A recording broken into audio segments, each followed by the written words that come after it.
Goeiemôre vriende, dis vandag Dinsdag 14 April 2026.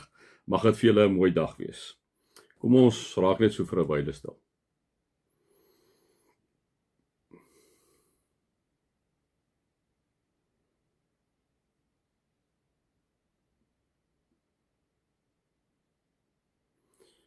Here, in stilte word ons bewus van u teenwoordigheid. In stilte word ons bewus, Here, van u liefde. In stilte word ons bewus van u almag.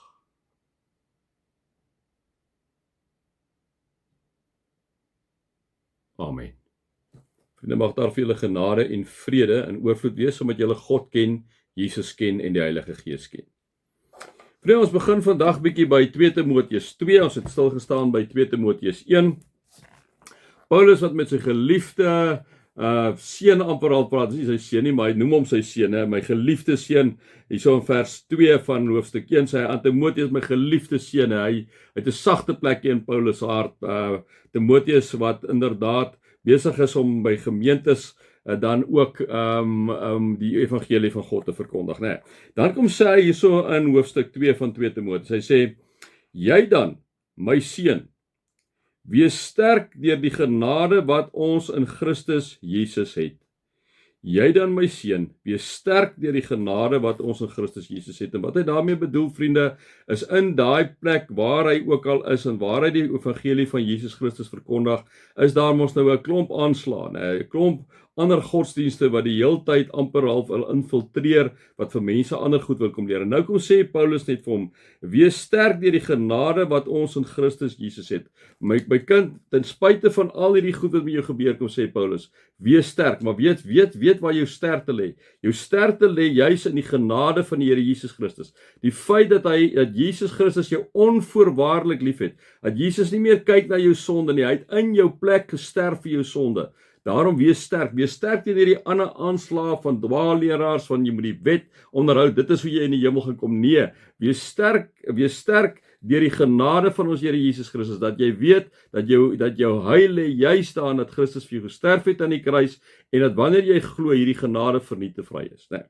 En dan gaan hy sê, wat jy my voor baie getuies hoor verkondig het, moet jy toevertrou aan betroubare manne wat bekwaam sal wees om dit ook aan ander te leer. Ons kan maar hierso vroue ook bysit, né? Wat jy my voor baie getuies hoor verkondig het, en wat het Paulus verkondig? Paulus het verkondig, Jesus is die weg, Jesus is die waarheid, Jesus is die lewe. Daar's geen ander manier na die Vader behalwe deur Jesus.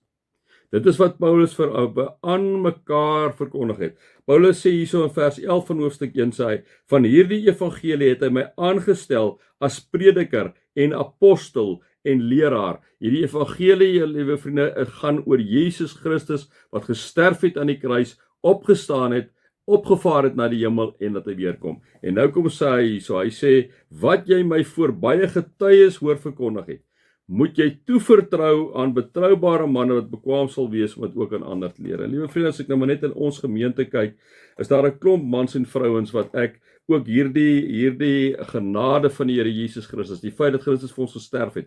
Ek kan dit vir hulle kom sê ook as die dominee hier in die gemeente of die geestelike leier, want ons is almal geestelike leiers, né?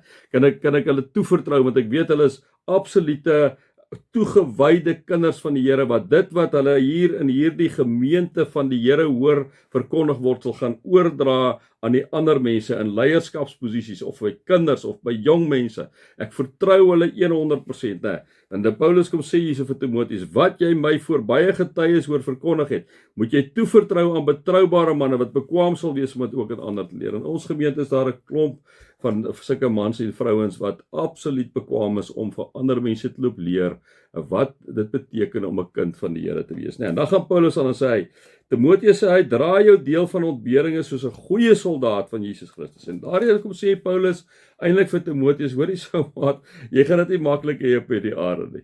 Moenie vir een oomblik dink jy gaan net hierdeur flout nie. En ek dink vriende, dis 'n boodskap wat ek en jy ook moet hoor. Die oomblik wanneer ek en jy vir die Here Jesus Christus begin uitkom, vriende, sal ek en jy teenstand kry. verseker sal ons teenskant kry.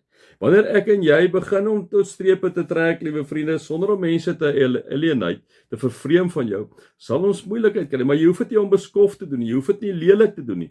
Liewe vriende, maar partykeer moet ek en jy sê, nee jong, ek gaan nou nie daarna toe nie. Jy hoef nie altyd 110 goed te sê nie. Partykeer moet jy vir iemand iets sê wat, kom ons sê die persoon, ek vat hom net 'n voorbeeld, né? Kom ons sê die gebruik die heeltyd die Here se naam, om te sê man, wil jy nie maar eerder met my praat nie. Dit vang my nogal as jy die Here se naam so uitelik gebruik. Sulke tipe goed. Om vir iemand te kom sê, weet jy, ek wil net vir jou vertel hoe het Jesus my lewe verander. Ek dink eintlik dit is waarop dit neerkom, né? Dit draai jou deel van die ontbering soos 'n goeie soldaat van Jesus Christus doen. Wanneer ek en jy vertel, kan jy verwerping ervaar? Kan iemand sê, ag nee man, ek stel nie belang in dat nie. Kan iemand vir jou kom sê dis snerp?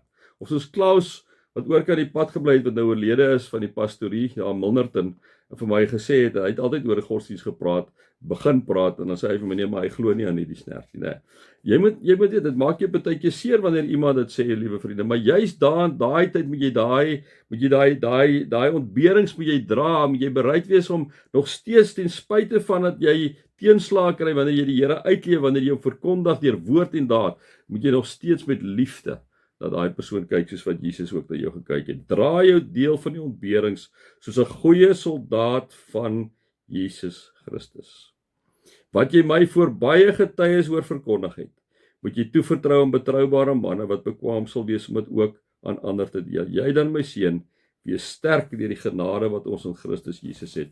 Mag die Here julle ook sterk maak. Mag die Here julle altyd bewus maak van die ongelooflike, onvoorwaardelike liefde en genade wat hy oor jou kom uitstort het, om jou te red van 'n ewige verdoemenis en jou daardeur toegerus het, sodat jy kan sterk wees om hierdie genade van die Here Jesus Christus ook te kan uitdra op die ou einde aan ander mense. Onbevrees, vriende, want dit is waaroor die lewe gaan. Ek en jy moet Jesus deel met mense rondom ons. En as dit klaar kind is van Here, wonderlik, dan kan jy net sê halleluja.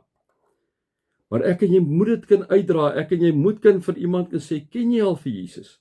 Ken jy vir Jesus? Want weet jy hoekom ek vir jou wil vra, ken jy vir Jesus? Want hy beteken so baie vir my, ken jy hom? Vriende, ons moet vir mense dit kan vra, op 'n mooi manier, nie op 'n lelike manier nie, maar vra dit vir iemand, vra vir iemand, vra vir jou pel, vra vir jou vriendin waarvan jy nie seker is nie, vra van die persoon daar by die werk, vra vir hom of hy vir Jesus ken, né? Jy moet self miskien vir 'n moslim vriend van jou vra, of om te sê, weet jy, ken jy vir Jesus? Weet jy van Jesus? En jy môre sal hy sê, ja, sê ek wil net vir jou sê, weet jy, Jesus het kom sterf van die kruis vir my. Jy hoef nie die ou 'n blik te druk, maar jy moet kan getuig daarvan. Jy moet kan sterk wees deur die genade wat die Here Jesus vir jou gee om ook die boodskap op die ou einde te kan uitdra. Vriende, my 5 sent vanoggend. Mag julle God se liefde ervaar, sy genade ervaar en sy teenwoordigheid ervaar. Amen.